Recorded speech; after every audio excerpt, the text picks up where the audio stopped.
Pro Football Playbook, presented by the Pigskin Podcast Network. Your source for team news, draft needs, player profiles and rankings, full Senior Bowl, Combine, and NFL draft coverage. News, analysis, discussion. It's in the playbook. Now, here is your host, sports journalist Bill Alvstad, and featured analyst Keith Myers.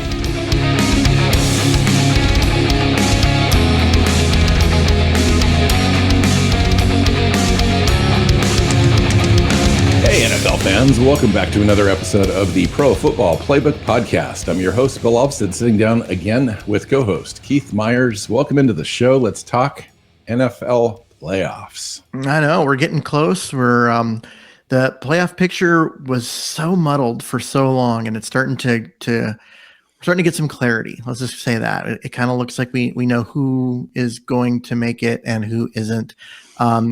Much better than we've had at any point, but there's still a lot of teams in contention, which makes this year kind of fun. Yeah, interesting. Well, why don't we start with the AFC? Yeah. It seems like that's kind of settled out earlier this year than the NFC. And it seems like there's been a slight shift of overall power in the NFL towards the AFC, more consistent teams at the top there. Probably overall better teams, I would argue, this year. In the AFC overall than the NFC. What are your thoughts just in general of what you've kind of seen? I would say the opposite of that. I think the NFC has 3 or 4 teams at the top that are really good. I can see that. And then a bunch of mediocrity. Whereas in the AFC, all of the top teams are flawed. That is true, Keith. Yeah, that is true, and including Kansas City. I mean, Kansas City at 10-4, definitely in the playoffs, number 1 seed overall.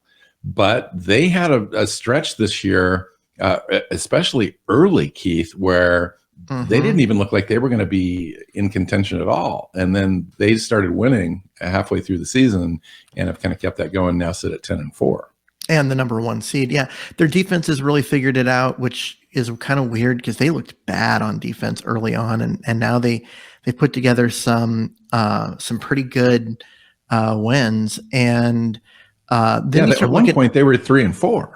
I know. And now they're 10-4. Yeah. That's a nice run.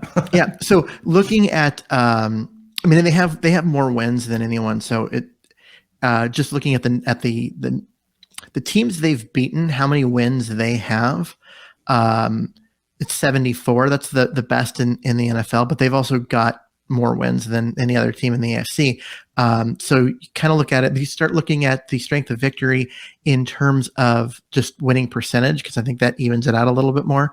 And they're number 1. They've beaten the best. They've beaten better teams than any of the other teams that we consider good. Now, I don't know exactly where Kansas City is going to be on the COVID-19 situation this week. They had some early guys that went on the list, and depending on how things go by this weekend and getting those guys back, Travis Kelce, et cetera, and Hill, those guys are going to be instrumental to getting past the Steelers this week, although the Steelers have kind of had their issues as well and didn't look good in their last game. So that'll be an interesting matchup. If Kansas City can get past the Steelers, and if the Chargers lose to the Texans, the first round bye is theirs. Yeah. So, and then they've got the Bengals and the Broncos remaining as well. The Bengals should provide an interesting matchup for them, but that should be a fun one. But the Kansas City is looking at having some stuff wrapped up by the time that Broncos game rolls around. Yeah. I don't know how much of those guys are going to play. Now let's talk about flawed teams in the AFC, and you can start right at the 2nd seed currently right now with the New England Patriots. Yeah. So sitting at 9-5, they're going to be in the playoffs. There's just no question about it. But if they have to face the Bills and they're out of their own division in the first round, that's going to be a tough matchup for them. Yeah, and it's a hard. It's hard to say how that's going to go. Buffalo started out the year as just looking like an elite team, and they've completely fallen apart including a loss to New England when New England threw 3 passes in that game in the snow. So we kind of see how that rolls. But, Buffalo is a team that has the talent. They need to figure out what's going on and kind of fix what's going on there. But they look like a team that's going to make the playoffs. They're currently the 7th seed at 8-6, but they almost have a 50-50 shot at still taking the division because they play the Patriots, they play the Falcons and the Jets. So they're literally looking at possibly having 11 wins, while the Patriots still need to, to get through their teams, the Bills, the Jaguars, the Dolphins. Obviously, the Bills is the toughest matchup there. However, there's just no guarantees. And so New England could really fall off. Even with one loss against the Bills, they could drop 2 or 3 seeds. Yeah. The Bills, they have the best point differential of any team in the league at 100. Yeah, I just can't figure them out, Keith. They when they win, they blow teams out. And when they lose close games. And that's really what it comes down to. It's just a weird, they're a very weird team. And I don't know what to make of them. I will say with the Patriots, because we were kind of on the Patriots, we got off them, their strength of victory is the weakest of all the playoff teams, other than Indianapolis. They are probably the most dangerous team in the AFC in the playoffs to face, because they have an experienced quarterback and a really decent defense. With the point differential is going to be a difficult matchup for anybody. You're talking about Buffalo? The Buffalo Bills. Yeah. Yes. I was thinking going back to New England, they have, other than Indianapolis, they have the weakest strength of victory. Meaning they've got a bunch of wins, but they've got a bunch of wins by playing bad teams. And that's the interesting thing when you talked about the NFC and the AFC earlier. I know exactly what you're talking about, and that's it. And sitting at 9-5 and being the 2nd seed in a division, in a entire conference, is just not a great situation. I mean, New England could very well win out and be there and improve over time and be a 12-win team, but it's a highly flawed 12-win team. It's a highly flawed 12-win team that's gotten to where they are now by beating a bunch of bad teams. Kind of reminds me of the Seahawks last year. Yeah. I mean, that was a team that got to 12 wins that in the second half of the season beat a bunch of bad teams. They beat a bunch of bad teams and really wasn't nearly as good as their record. And and got blown out in the first round. New England kind of looks like this year's version of that, because they look at Tennessee, right? Tennessee's the team right underneath them is 3rd. They're both at 9-5, right? And Tennessee's opponents that they've beaten have 8 more wins. So what that means is of those 9 victories, right? They're playing against better teams in each of them on average. And yet they're still winning. And Tennessee's a flawed team. And so it just goes to show you that, I mean, if we view the Tennessee Titans as a flawed team, they've got the same record as New England while playing better teams, playing against better teams. And that should tell you something about New England, because with the schedule that they've played, yeah, they've racked up some wins, but they've racked up some wins against bad teams. I mean, you get to play the Jets twice a year. You get to play Miami twice a year. That's very few other teams get that kind of break where they get to play, that 4 games against bad teams every year. And usually, and until the last couple of years, Buffalo's been in that, that too, but we're only talking about this year. And Buffalo's actually, I think, better than their record. But I mean, it's just, they're a weird team. New England is. Tennessee's a weird team. As they've gone from looking like the number 1 seed and the dominant team to It'll be an interesting matchup in a non-conference game against the 49ers this week. We'll talk about the NFC in a minute and the 49ers role in the upcoming playoffs, but that'll be an interesting matchup because Tennessee has an underrated defense. They've continued to run the ball pretty effectively without Henry this year, but their passing game is really kind of hit and miss.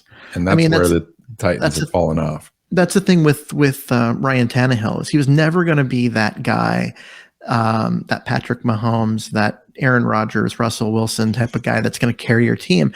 But with a dominant running game with Henry and all the play action stuff that they do, his ability to make plays, to extend plays, to show some of that athleticism to pick up first downs here and there when things break down, was carrying that team. I mean, he was a great fit, but without Henry, they're running the ball still effectively, but the rest of the offense around it isn't working as well. And I really think that has to do with teams aren't loading up the box to stop the run the way they had to against Henry. And so Tannehill's just got fewer options.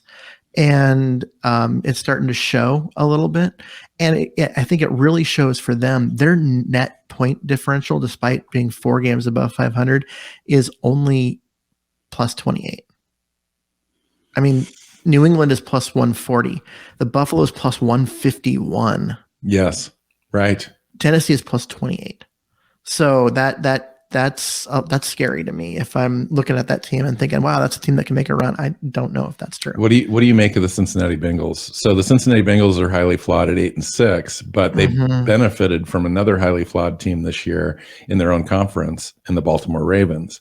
And Baltimore's loss to the Packers last week, along with the Bengals over Denver, helped the Bengals sit atop that division and thereby having the number 4 overall seed. However, they are also equally susceptible right now to losing to the Ravens, Chiefs, and Browns coming up and being completely eliminated from the playoffs. Yeah, I like Cincinnati. They're a great story. They're a great young roster with a bunch of young, hungry players. I think they're a year away. I think they need another offseason of tape watching and improvement. They need to infuse, that roster with a little bit more talent, and then they're going to be ready to make a run. But they're fun. That's a fun team to watch. And so, Joe Burrow and company is a great. I'm glad that he's come back from his injury. Had a great season. A lot of future potential there. I agree with you. I think they do need a little bit more time, especially on defense. They just really need to come together on defense. I think the offense will come along. It's a tough division with the Ravens, but we'll see how it goes. How about Indianapolis? So Indy is every week I look at these standings and I look at Indy and I watch some or all of their game, and I'm just like, I don't understand how they're in this because they're really not that good of a football team. I think they're a better team than Cincinnati. I don't know if that's true. I think that they are. Because I like the Titans, and the Titans were always going to have the gift of that division. But I think the Colts are just a better team. But I've never been convinced of the quarterback situation there. And I think that the Colts are definitely a playoff team, and I'm not so sure about Cincinnati, especially with the remaining schedule with the Ravens, Chiefs, and Browns. I think that the Indianapolis Colts have an easier schedule. They do play the Cardinals this coming weekend, but after that, it's the Raiders and Jaguars. I do think that the Colts definitely get to 10 wins. They definitely get this 5th, 6th, or 7th seed, I think, in the AFC. And I think once they're there, they have a chance to win a game. I don't see them going beyond that. I really don't. See, I think the Colts are massively overrated in terms of where people are looking at their record and they're like, hey, they're 8-6. They're right there with Cincinnati and Buffalo and these other teams. And they've kind of gone on this where they've won pretty regularly recently. They have the weakest strength of victory of any team in the NFL that has more than 3 wins. Right, because you can have like Houston, which has 3 wins, but who have you can only play teams that are in front of you. You're right. And they've played teams in front of them, and they're 1 game over 500 despite playing the weakest schedule possible. Well, they're 8-6. Yeah, I mean, you know what I'm saying. Like they lose 1 more game, they're a 500 team of the games that they've played. And so they've got 8 wins, but they've got 8 wins against the absolute just bottom feeders of the NFL. Are the Chargers the better 8-6 team?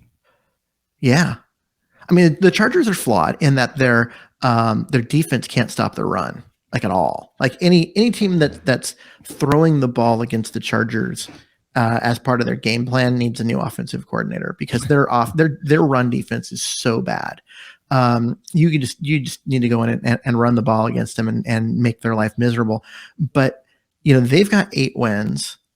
Okay, so here's a way to think of it. 8 wins between the Chargers and the Colts, right? Both of them are 8-win teams. The teams the Chargers have built have 56 total wins. The teams Indy has beat has 43 total wins. Yeah, right. Right? So that means the Chargers have beaten better teams. They've beaten significantly better teams along the way to that same record. And that's why I think the Chargers are better. Plus, the Chargers' offense is just better. It's just fun. It's fun. It's dynamic. Yeah. Justin Herbert is he's legit. He's a legit, which goes to show you just how bad. I think his name was Arroyo, the offensive coordinator at Oregon, was. He made this kid who has been phenomenal at the NFL level look like maybe he was pedestrian. Yeah. And so, I think that goes to show you a little bit of that. And but Justin Herbert wasn't quite ready. Just wasn't quite ready at Oregon. And he was ready. He was ready to be a pro. Yeah. When he landed, he was. And the second year is really taken off. It's just amazing to watch. Yeah. It's just fun player to watch. Yep. Okay. So let's shift we already kind of talked about Buffalo. I do think that we shouldn't get out of this without mentioning Baltimore. Yeah, that's true. Baltimore's 8-6, along with Buffalo. And they have a chance to take over the division lead and get Buffalo, Chargers, Indy, and Cincy are all 8-6, along with Baltimore. They're the 8-6 team that's not in the playoffs, and it's all just tiebreakers. The defense is still good. The offense is not. But it, depending on, what's going on with Jackson and all of that, that's a weird team that could suddenly snap out of it and win their division and make a run. I mean, there's a lot of talent there that hasn't come together this year for various reasons. And injuries. But just don't count them out. Yeah. I know they're on their 17th running back. Okay, maybe not. Maybe it's their 14th, but it's been bad there. Everyone who plays running back for Baltimore gets hurt. And they're on a 3-game losing streak. They're just going in the wrong direction. They are. And it's tough, but they still have a chance. But I just have a hard time counting them out, given their history and the sheer talent of guys like Jackson at quarterback. And I just think that they're in a position, they've got an much easier schedule than Cincinnati does. And so seeing them jump Cincinnati and make the playoffs would not surprise me at all. And Denver and Cleveland and the Raiders, Pittsburgh, Miami, they all have chances to get in, but they need help. They need a lot of help. It's more than just needing help. The Raiders they're a mess. They were good early on. They've been getting blown out the last couple of games. They're just not a good football team right now. And they have games against the Colts and Chargers coming up, as well as the Broncos. Yeah, that's a tough road. Pittsburgh has their defense is good, but man, their offense is terrible. I just don't see them doing anything. And Cleveland's just an injury and COVID mess right now, which is too bad because they were a fun team. It was fun to kind of watch them. They felt like they grew up last year, and really was looking forward to seeing them take that step. But it hasn't worked out, and it's not like they've just fallen off. They've just been dealing with a ton of injuries. And they needed that win against the Raiders, and losing 16-14 on the final play against the Raiders was possibly their season, right? Yeah, that was just dumb. And then Miami, Miami's 7-7, and they have been winning. They've just been winning recently. They were really, really bad early on, but it seems that Tua maybe has the lights kind of come on for him. And so we'll see them going forward. I don't expect them to make a run. They've followed a 7-game losing streak with a 6-game winning streak. Yeah. That's crazy, isn't it? And then now they've got a game against the Saints, which would be interesting if they get by them. Yeah. Everything really interesting for Miami for sure. Yeah, so they've made the season interesting. I don't know what to make of them. And we're this far into the year. We're 14 games into the year, and I don't know what to make of them. So we'll have to see. But I think that they're worth watching. So let's go to the NFC. Yeah. Green Bay, 11-3. They're in, clinched. I think they're the best team in the NFL right now. I do too. That defense is really, really good. They're 6-0 at Lambeau, and playoffs go through there. It's hard to imagine another team emerging from the NFC Championship game. Yep, and they've got a full game on everybody else as far as that spot. So let's talk about the other teams then. So just an afterthought for me, literally almost an afterthought this entire season is the Dallas Cowboys at 10-4. They're in the playoffs. But I just haven't looked at them as being an elite team in the NFC. I've been looking at the Arizona Cardinals, the Los Angeles Rams, and then maybe Dallas. And now Dallas is sitting at the number 2 seed and looking ahead of everyone else. Dallas has the best overall point differential in the NFC, and their strength of victory is right there with everyone else, better than the teams below them, with the exception of Tampa. And their overall strength of schedule is the same as Green Bay and better than everyone below them, with the exception of Tampa. So they've gotten there by beating good teams and beating them soundly. They've also gotten there by having teams like the Giants in their division, which can't hurt. But they're there. They're a legit team. They really are a legit team, and I think that got to give them credit for that, and give them, the props for getting there where they are. I do think they've kind of been under the radar, which is weird for Dallas because they're usually overhyped extremely, but they're playing good football. And they have overtaken the Tampa Bay Buccaneers, who lost to the Saints in a really crazy game, 9-0 with no offense. So how do you explain the Buccaneers? And at 10-4, they're in the playoffs. Number 3 seed right now with gimme games left. Panthers, Jets, Panthers. So they're likely to be possibly the 2nd seed by the time it's all said and done.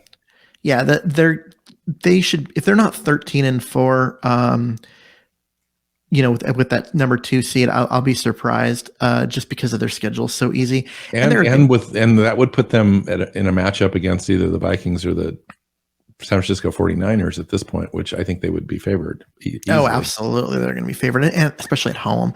But there's a chance also the Cardinals, and we'll talk about all this, but that could fall, and then.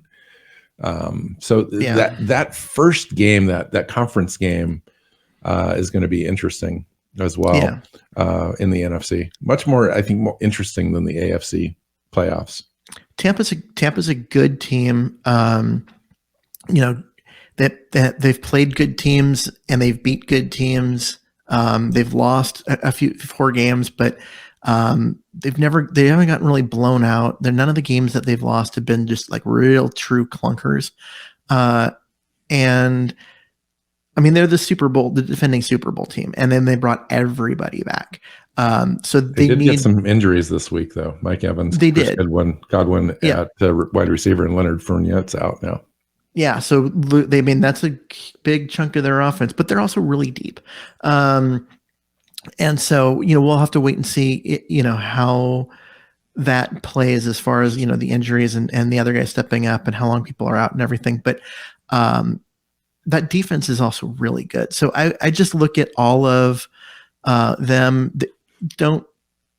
Don't sleep on them. I mean, I know that they're not the 3 seed, and everyone wants to talk about Dallas because they're moving up, and the Rams in Arizona and that battle and all that. But Tampa's still got to be one of the favorites to come out of the NFC. Let's talk about the NFC West teams: the Arizona Cardinals and the Los Angeles Rams, and the San Francisco 49ers, which are the 4, 5, and 6 seeds in the NFC. I want to talk about the fall of the Arizona Cardinals.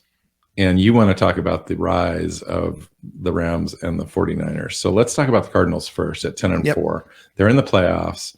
They've got a matchups against the Colts, Cowboys, and Seahawks, all of which potentially could cause them issues and trouble. The Colts and the Cowboys, just by virtue of being more talented teams, and the Seahawks in their own division know them well. And those games are always tight. What do you make of the Cardinals? Well, so last year the Cardinals started out hot. Didn't they start out like 8-0, and then they fell off and didn't even make the playoffs. This year they started out hot, and they've really just fallen off a cliff recently. They just got blown out by the Detroit Lions. Yeah, that game was awful. I watched that game, and the Arizona Cardinals just did not show up mentally. Yeah, and Murray just. He's struggling. So that's it's really concerning for me that the direction that they're going. And I have to admit that there's a bias in with me because I don't like their coaching staff. I don't like Kingsbury. I don't think he's a quality NFL coach. I think the team, despite its record, is still underperforming based on its talent. And so I kind of am expecting them to lose, and that's maybe not fair. So I'm trying to take my own personal bias and put it aside, and really look at them. I am concerned with where their season's going. The way that they've been losing, they've dropped from being easy the 1 seed. We're talking about them having the first round bye wrapped up, with a game or 2 to spare, to now being the 4 seed and having the same record as the division rival Rams, a team that owns them in terms of head-to-head. McVay's team just has Shanahan's number, and they have a game coming up against them. Arizona, I think at this point, is not the favorite in my eyes to win that division. The only thing separating the Rams and the Cardinals right now is the winning percentage in the division. Is the only tiebreaker separating those two right now. Yeah. The one thing about the Rams, because the Rams have ascended, and they just, sorry, Rams fans, but they were just given a complete gift by the NFL with the way this COVID situation was handled. And so they were able to get to 10 wins despite, all of the COVID issues. But they're a team that's improving. They started out good. They had a rough stretch in the middle, and then they've kind of righted the ship, and now they're winning again. And whereas the Arizona's starting to fade, the Rams are rising. And to me, like I said, the record's the same. They play against each other. The Rams are the favorite to win that division. So let's talk about the third place team in the NFC West, the San Francisco 49ers at 8-6. ESPN currently has them with an 83% chance to make the playoffs. Currently the 6th seed. Right now, their first round projected matchup is with the Buccaneers. It's not going to be an easy road for them coming from this position to get through the playoff gauntlet. at all. They won't. They're not good enough to. They are highly flawed on offense primarily. They're highly flawed on both sides of the ball. And they're a team that has benefited by a strength of schedule. They've also upset a couple teams that were surprising, but they might not even make the playoffs because they have 2 games remaining against really 2 tough opponents, Titans and Rams. Texans thrown in the middle. Well, and I mean, this is a team that has gotten beat up on twice by a fairly, well, they're not even mediocre. They're bad Seattle team, which gives you an idea. Their quarterback situation is a mess. It would have long-term, I think, benefited this franchise if things had fallen apart and they were out of it and they were forced to play the rookie quarterback. But because they haven't and they're in it, they've just kind of stunted his development a little bit. I agree with that. But short term, I mean, I believe they're going to get in. I mean, they're going to get another win that will get them to 9 wins. And then you're looking at, well, what team's going to move up above them? Mm-hmm.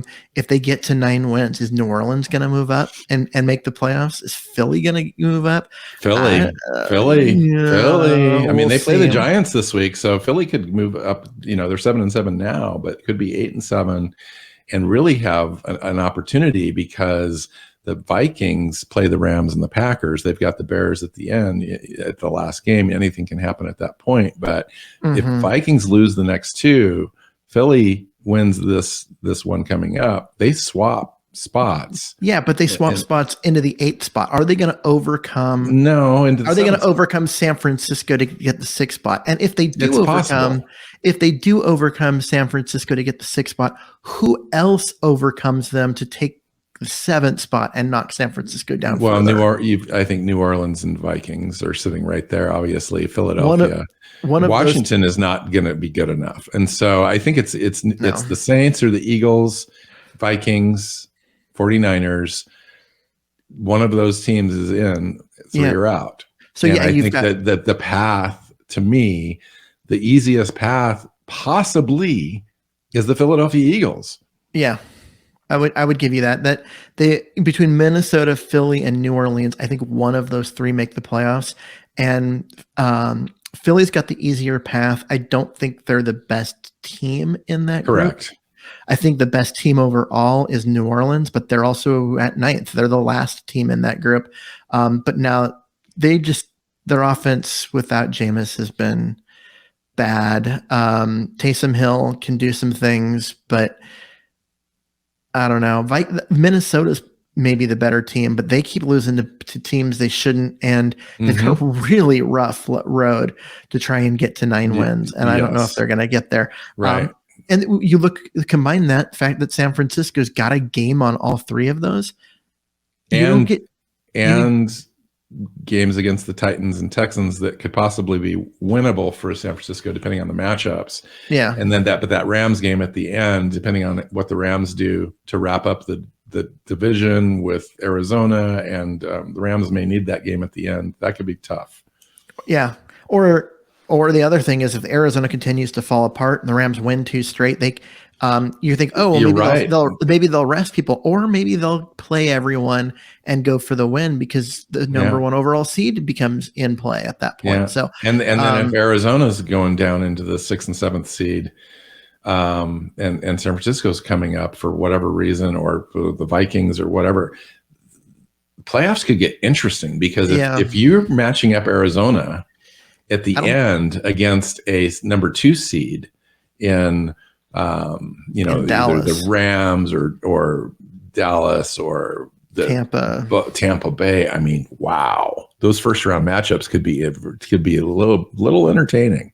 Yeah, because Arizona has the talent. They have the talent. They have the talent to be, the number 1 overall seed, which is where a couple of weeks ago they were, and we expected them to stay. And then Kyler Murray was a legit candidate to be Player of the Year. Yeah, he was MVP.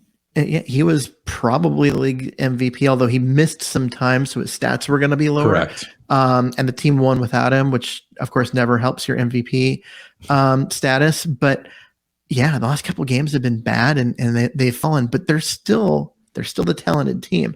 Yes. I don't think they can drop into the 6 or 7 seed, just looking at tiebreakers.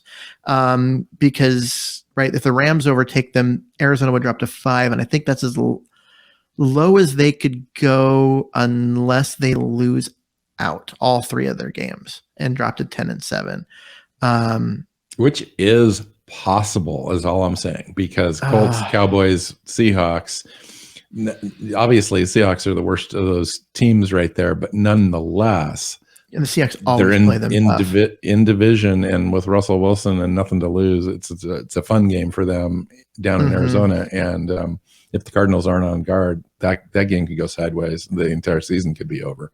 Not over. They're in the playoffs, but it's starting out so hot and ending up at 10 and 7, losing 6 out of the last 7 games or whatever would be a travesty for that team. Or even ending up at 11 and 6 and losing 5 of your last 7 games. Yes, right. Of course. That's not significantly different than what happened last year when they started out. That's right. And then missed the playoffs. Yeah. Talk about backing in. Man. And it happens 2 years in a row. Yes. What is it? Well, it strengthens your argument for sure. We'll talk about that more. You gotta ask yourself why. Why would a team that's talented enough to get off to these hot starts and look amazing doing it suddenly crash and burn in the second half of the year? Last year they said, and it's not your quarterback. Yeah. I mean, the argument was that, Murray got hurt, and when he came back from the injury, he didn't have the mobility, and that's what makes him special. And so there's a lot of blame on that. But go look at this Detroit game. Yeah.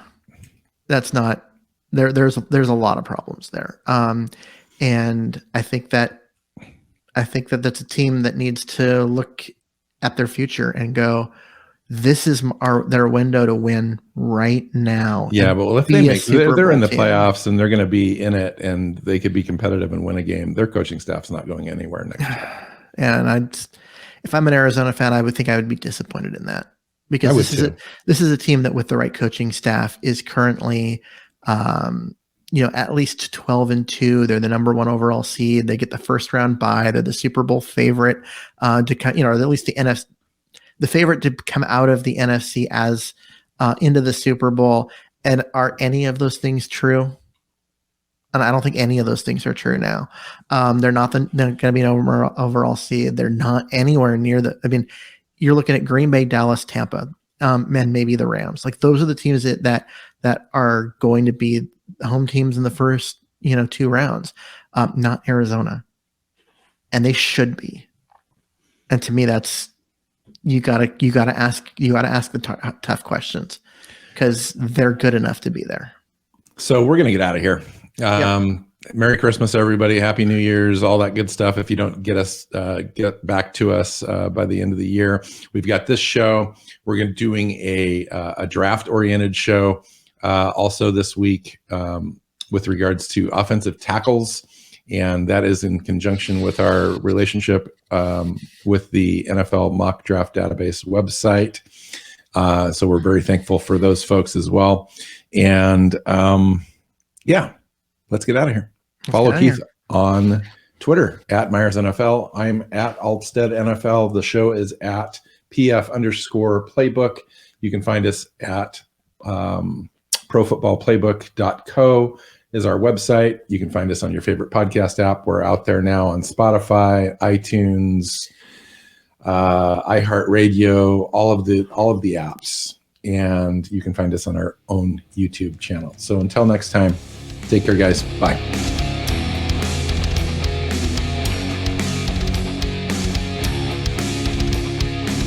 Thanks for listening to the Pro Football Playbook Podcast. Follow Keith at Myers NFL. Bill is at Alvstad NFL. The show is at PF_Playbook. Listen and subscribe on your favorite podcast app or YouTube, and at our website, ProFootballPlaybook.co.